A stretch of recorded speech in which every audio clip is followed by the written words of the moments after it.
Dari Sufyan Ats-Tsauri rahimahullah, ia berkata, "Man jalasa sahiba bid'ah lam yaslam min ihda thalath." Orang yang duduk-duduk dengan ahli bid'ah nih paling tidak lepas dari tiga types. Lepas dari tiga types ini orang yang duduk bersama ahli bid'ah. Imma ayyakuna fitnah li ghairi. Bisa jadi dia duduk dengan ahli bid'ah. Akhirnya menjadi fitnah bagi yang lain. Tuh dia aja duduk sama sono, berarti nggak apa-apa kita mendengar. Tuh.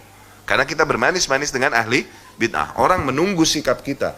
Awam ngelihat tuh, dia aja bermanis-manis dengan ahli bid'ah yang itu. Kalau gitu kita nggak apa-apa kepada mereka. Tuh, akhirnya menjadi fitnah untuk orang kitanya nggak kena fitnahnya ahli bid'ah, tapi orang lain jadi kena tuh. First type, yang bahaya.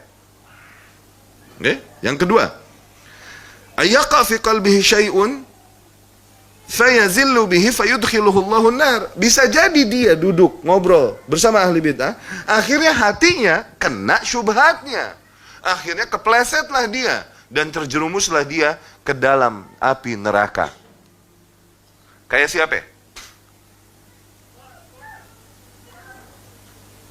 Pernah dengar Nafi' bin Azruq? Nafi' bin Azruq, pernah dengar? Ini murid di antara murid-murid besar Ibnu Abbas. Oh, you know Ibnu Abbas dong, bro. Ibnu Abbas ini mufassir al-ummah, yang Rasul doakan baginya, Allahumma faqihhu fid din wa 'allimhu at-ta'wil. Ya Allah, membuatlah dia faqih di dalam agama dan ajarkanlah dia kepada tafsir, sehingga para ulama ini mendahulukan tafsir Ibnu Abbas selalu. Kenapa? Doa Rasul kepadanya. Di antara muridnya nih tabi'in namanya Nafi' ibnul Azruq. Oke? Nafi' ibnul Azruq nih bandel, suka duduk-duduk sama Khawarij, suka hang out, oke, di kafe sama Khawarij. Udah dinasihatin, jangan. Mungkin Nafi' sebagaimana orang sekarang, enggak, cuman ya memang kena, nggak enak apa ini itu, atau mungkin ya tujuannya supaya Anda bisa nasihatin mereka. Ya gini gaya orang, gimana? Jangan ini itu. Masih juga. Taunya akhirnya lama-lama apa? Dia menjadi bagian dari mereka, dari Khawarij, dan jadi pembesar Khawarij, dan jadi membuat sekte Khawarij baru, namanya sekte Azariqah. Murid Ibnu Abbas, bro. Kita murid siapa sampai mau pede duduk sama ahli bid'ah? Murid Ibnu Abbas nyungsep. Kita murid siapa? Murid Ibnu Abbas nyungsep. Nggak nurut, bandel, kena deh tuh. Pertama, kita nih duduk sama ahli bid'ah, bro. Nih, duduk sama ahli bid'ah, ahli syubhat.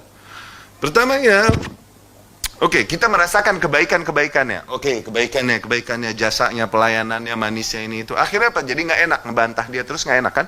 Jadi nahan diri deh, udah nahan diri.